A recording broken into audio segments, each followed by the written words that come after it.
Assalamualaikum warahmatullahi wabarakatuh. Apa kabar sobat muslim? Semoga kita selalu dilimpahkan rahmat oleh Allah Subhanahu wa taala. Pada kesempatan kali ini, Ragam Islam Channel akan membawakan kisah tentang Ashabul Ukhdud, para pembuat paring. Sudah menjadi sunatullah pada makhluk-makhluknya bahwa akan senantiasa terjadi pertikaian antara kebenaran dan kebatilan, panjang masa dan setiap tempat. Salah satu ketetapan pula dari Allah bahwa setiap orang yang mengatakan dirinya beriman tentu tidak lepas dari berbagai ujian. Allah Subhanahu wa taala berfirman, Alif Lam Mim. Apakah manusia itu mengira bahwa mereka dibiarkan untuk mengatakan, kami telah beriman, sedang mereka tidak diuji lagi? Dan sesungguhnya kami telah menguji orang-orang yang sebelum mereka, maka sesungguhnya Allah mengetahui orang-orang yang benar, dan sesungguhnya Dia mengetahui orang-orang yang dusta. Quran Surah Al-Ankabut ayat 1 hingga 3. Sa'ad bin Abi Waqqas radhiyallahu anhu pernah bertanya kepada Rasulullah sallallahu alaihi wasallam, "Wahai Rasulullah, siapakah orang-orang yang paling berat ujiannya?" Beliau menjawab, "Para nabi, kemudian yang mengikuti mereka. Seseorang diuji sesuai dengan kadar keimanannya. Kalau imannya kokoh, berat pula ujiannya. Apabila imannya lemah, dia diuji sesuai dengan kadar imannya. Dan senantiasa ujian itu menimpa seorang hamba sampai membiarkannya berjalan di muka bumi dalam keadaan tidak lagi mempunyai dosa." Hadis riwayat At-Tirmizi. Bani Israel adalah umat yang dahulunya hidup di bawah bimbingan Allah Subhanahu wa taala dan Rasul-Nya. Akan tetapi setelah mereka hidup jauh dari masa nubuwah, bahkan dari tuntunan Allah Subhanahu wa taala dan Rasul-Nya, mereka diuji dengan berbagai kesulitan dan kehinaan. Itulah janji dan ketetapan yang telah Allah Subhanahu wa taala berlakukan atas makhluk-makhluknya. Allah Subhanahu wa taala berfirman, "Dan telah kami tetapkan terhadap Bani Israel dalam kitab itu, sesungguhnya kamu akan membuat kerusakan di muka bumi ini 2 kali, dan pasti kamu akan menyombongkan diri dengan kesombongan yang besar. Apabila datang saat hukuman bagi pertama dari kedua itu, kami datangkan kepadamu hamba-hamba kami yang mempunyai kekuatan yang besar. Lalu mereka merajalela di kampung-kampung, dan itulah ketetapan yang pasti terlaksana."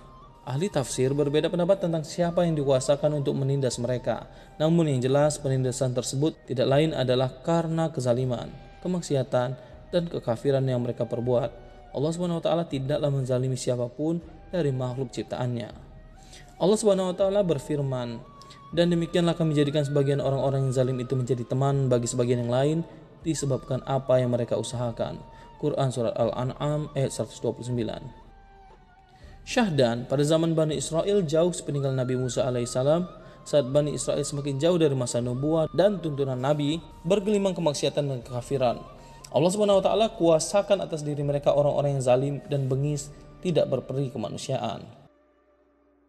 Imam Muslim meriwayatkan dalam sahihnya dari Suhaib bin Sinan radhiyallahu anhu, Rasulullah shallallahu alaihi wasallam bersabda, "Pada zaman dahulu sebelum masa kalian ada seorang raja. Dia mempunyai seorang tukang sihir. Ketika tukang sihir ini sudah semakin tua, dia berkata kepada raja tersebut, 'Saya sudah tua. Carikan untukku seorang pemuda remaja yang akan saya ajari sihir.' Raja itu pun mencari seorang pemuda untuk diajari ilmu sihir. Adapun pemuda itu, di jalan yang dilaluinya ada seorang rahib. Dia duduk di majelis rahib tersebut, mendengarkan wajangannya. Ternyata uraian tersebut menakjubkan. Akhirnya, jika dia mendatangi tukang sihir itu, dia melewati majelis si rahib dan duduk di sana. Kemudian setelah dia menemui tukang sihir itu, dia dipukul oleh tukang sihir tersebut. Pemuda itu pun mengadukan keadaannya kepada si rahib. Kata si rahib, 'Kalau engkau takut kepada si tukang sihir, katakan kepadanya, aku ditahan oleh keluargaku. Jika engkau takut kepada keluargamu, katakan kepada mereka, aku ditahan oleh tukang sihir itu.' Ketika dia dalam keadaan demikian, datanglah seekor binatang besar yang menghalangi orang banyak. Pemuda itu berkata, 'Hari ini saya akan tahu tukang sihir itu yang lebih utama atau si rahib.' Dia pun memungut sebuah batu dan berkata, 'Ya Allah, kalau ajaran si rahib itu lebih engkau cintai daripada ajaran tukang sihir itu, bunuhlah binatang ini agar manusia bisa berlalu.' Pemuda itu melemparkan batunya hingga membunuhnya. Akhirnya manusia pun dapat melanjutkan perjalanannya. Kemudian pemuda itu menemui si rahib dan menceritakan keadaannya. Si rahib berkata kepadanya, 'Wahai Ananda, hari ini engkau lebih utama daripadaku. Kedudukanmu sudah sampai pada tahap yang aku lihat saat ini. Sesungguhnya engkau tentu akan menerima cobaan. Apabila engkau ditimpa satu cobaan, janganlah engkau menunjuk diriku.' Pemuda itu akhirnya mampu mengobati orang yang dilahirkan dalam keadaan buta, sopak, dan mengobati orang banyak dari berbagai penyakit. Berita ini sampai ke telinga teman duduk sang raja yang buta matanya. Dia pun menemui pemuda itu dengan membawa hadiah yang banyak. Lalu berkata, "Semua hadiah yang ada di sini adalah untuk engkau. Saya kumpulkan kalau engkau dapat menyembuhkan saya." Anak muda itu menjawab, "Sebetulnya saya tidak dapat menyembuhkan siapapun, akan tetapi yang menyembuhkan itu adalah Allah Subhanahu wa taala. Jikalau engkau beriman kepada Allah Subhanahu wa taala, saya doakan kepada Allah Subhanahu wa taala, tentu Dia menyembuhkan engkau." Teman sang raja itu pun beriman kepada Allah Subhanahu wa taala, lalu Allah menyembuhkannya. Kemudian dia menemui sang raja dan duduk bersamanya seperti biasa. Raja itu berkata kepadanya, "Siapa yang sudah mengembalikan matamu?" Dia menjawab, "Robku." Raja itu menukas, "Apa kamu punya Tuhan selain aku?" Orang itu berkata, "Robku dan Robmu adalah Allah Subhanahu wa taala." Raja itu pun menangkapnya dan tidak berhenti menyiksanya sampai dia menunjukkan si pemuda.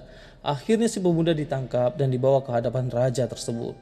Sang raja berkata, "Wahai anakku, telah sampai kepadaku kehebatan sihirmu yang dapat menyembuhkan buta, sopak, dan kamu berbuat ini serta itu." Pemuda itu berkata, "Sesungguhnya saya tidak dapat menyembuhkan siapapun, akan tetapi yang menyembuhkan itu adalah Allah Subhanahu wa taala." Raja itu menangkapnya dan terus-menerus menyiksanya sampai dia menunjukkan si rahib. Akhirnya si rahib ditangkap dan dihadapkan kepada sang raja dan dipaksa, "Keluarlah dari agamamu." Si rahib menolak. Raja itu meminta dibawakan sebuah gergaji, lalu diletakkan di atas kepala si rahib. Mulailah kepala itu digergaji hingga terbelah dua. Kemudian diseret pula teman duduk raja tersebut dan dipaksa pula untuk kembali murtad dari keyakinannya. Akan tetapi dia menolak. Akhirnya kepalanya digergaji hingga terbelah dua. Kemudian pemuda itu dihadapkan kepada raja. Dia pun dipaksa. Pemuda itu menolak. Akhirnya raja itu memanggil para prajuritnya, "Bawa dia ke gunung ini dan itu, dan naiklah kalau kalian sudah sampai di puncak. Kalau dia mau beriman, kalau dia tidak mau, lemparkan dia dari atas." Mereka pun membawa pemuda itu ke gunung yang ditunjuk. Si pemuda pun berdoa, "Ya Allah, lepaskan aku dari mereka dengan apa yang Engkau kehendaki." Seketika gunung itu bergetar, mereka pun terpelanting jatuh. Pemuda itu datang berjalan kaki menemui sang raja. Raja itu berkata, "Apa yang dilakukan para pengawalmu itu?" Kata si pemuda, "Allah menyelamatkanku dari mereka." Kemudian raja menyerahkan si pemuda kepada beberapa orang lalu berkata, "Bawa dia dengan perahu ke tengah laut. Kalau dia mau keluar dari keyakinannya, kalau tidak mau, lemparkan dia ke laut." Mereka pun membawanya. Si pemuda berdoa lagi, "Ya Allah, lepaskan aku dari mereka dengan apa yang Engkau kehendaki." Perahu itu karam dan mereka pun tenggelam. Si pemuda pun berjalan dengan tenang menemui sang raja. Raja itu berkata, "Apa yang dilakukan para pengawalmu itu?" Kata si pemuda, "Allah menyelamatkanku dari mereka." Lalu si pemuda melanjutkan, "Sesungguhnya engkau tidak akan dapat membunuhku sampai engkau melakukan apa yang kuperintahkan." Sang raja bertanya, "Apa itu?" Kata si pemuda, "Kau kumpulkan seluruh manusia di suatu tempat, lalu kau salib aku di sebatang pohon. Ambil sebatang panah dari kantung panahku, kemudian letakkan pada sebuah busur. Lalu ucapkanlah Bismillah Rabbil Ghulam, dengan nama Allah, Rabb si pemuda. Dan tembaklah aku dengan panah tersebut. Kalau engkau melakukannya, niscaya engkau akan dapat membunuhku." Raja itu pun mengumpulkan seluruh manusia di suatu tempat dan menyalib si pemuda. Kemudian dia mengeluarkan anak panah dari kantung si pemuda, lalu meletakkannya pada sebuah busur dan berkata Bismillah Rabbil Ghulam. Kemudian dia melepaskan panah itu dan tepat mengenai pelipis si pemuda. Darah mengucur dan si pemuda segera meletakkan tangannya di pelipis itu dan dia pun tewas. Serta merta rakyat banyak yang melihatnya segera berkata, "Kami beriman kepada Rabb si pemuda." Kemudian beriman kepada Rabb si pemuda. "Kami beriman kepada Rabb si pemuda." Raja pun didatangi pengikutnya, lantas diceritakan kepadanya, apakah Anda sudah melihat? Apa yang Anda khawatirkan? Demi Allah sudah terjadi, orang banyak sudah beriman. Lalu raja memerintahkan agar digali parit-parit besar dan dinyalakan api di dalamnya. Raja itu berkata, "Siapa yang tidak mau keluar dari keyakinannya, bakarlah hidup-hidup dalam parit itu." Mereka pun melakukannya, sampai akhirnya diseretlah seorang wanita yang sedang menggendong bayinya. Wanita itu mundur, khawatir terjatuh ke dalamnya. Akan tetapi bayi itu berkata kepada ibunya, "Wahai ibunda, bersabarlah, sesungguhnya engkau di atas al-haq." Allah Subhanahu wa taala menceritakan kisah ini juga dalam kitabnya yang mulia dalam surah Al-Buruj. "Demi langit yang mempunyai gugusan bintang dan hari yang dijanjikan, dan yang menyaksikan dan yang disaksikan. Binasa dan terlaknatlah orang-orang yang membuat parit, yang berapi, kayu bakar, ketika mereka duduk di sekitarnya, sedangkan mereka menyaksikan apa yang mereka perbuat terhadap orang-orang yang beriman. Dan mereka tidak menyiksa orang-orang mukmin itu, melainkan karena orang-orang mukmin itu beriman kepada Allah yang Maha Perkasa lagi Maha Terpuji, yang mempunyai kerajaan langit dan bumi, dan Allah Maha menyaksikan segala sesuatu. Sesungguhnya orang-orang yang mendatangkan cobaan kepada orang-orang yang mukmin, laki-laki dan perempuan, kemudian mereka tidak bertobat, maka bagi mereka azab jahanam dan bagi mereka azab yang membakar.